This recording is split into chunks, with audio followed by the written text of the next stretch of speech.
This trilogy confuses me. City of the Living Dead, it's really dumb and kind of bad.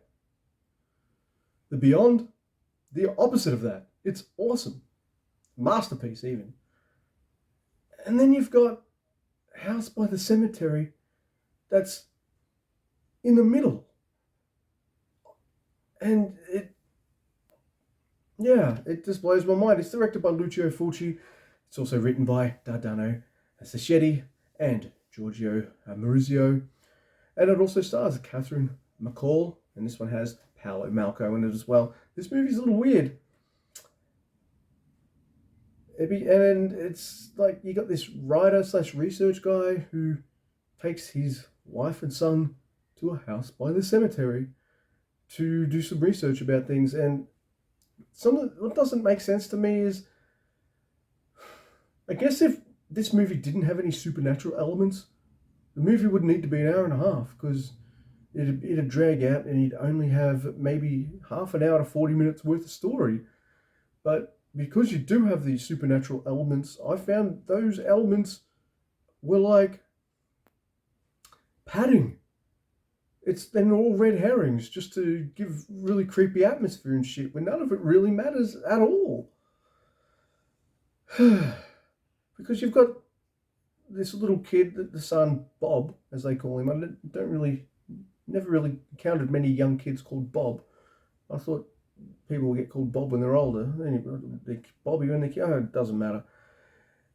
He sees this little girl who sees supernatural stuff. So I'm like, all right, we're doing some weird, creepy supernatural stuff. It involves the boy. It's going to go from there. It's got something to do with the house and all that kind of stuff. And there is some kind of weird history with the house and people who have lived there. But it doesn't feel like it mattered all that much. Not when you find out what everything is about anyway. And I'm sitting there and I'm thinking, why is this part 3 of the Gates of Hell trilogy? They don't mention this old ancient book. They don't even mention a gate or a portal of hell opening up and coming out into here. So why is this the third? There's things that hurt my brain about this movie. And also the music in this isn't as good as the previous two. In fact, the music sounds like a mix between Castlevania, good, and Dark Place, good but comedic. So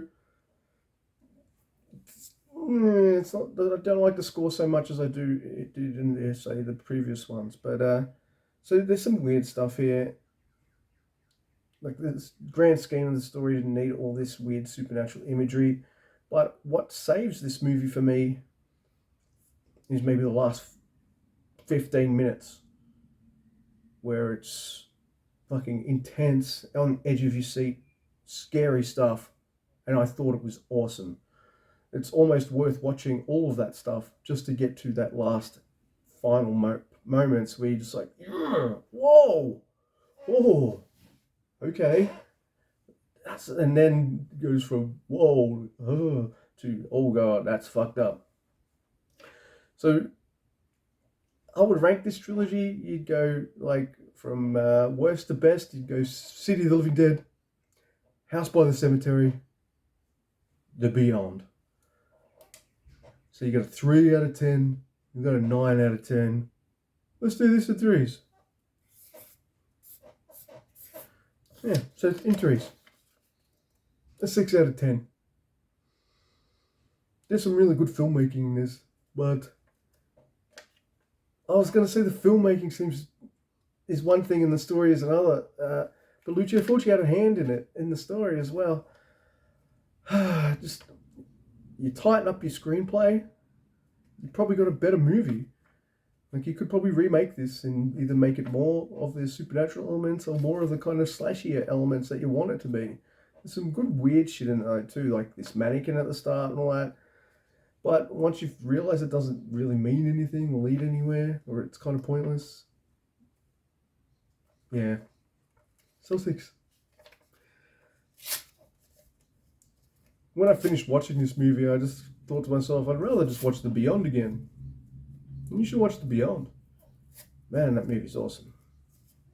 This one's alright.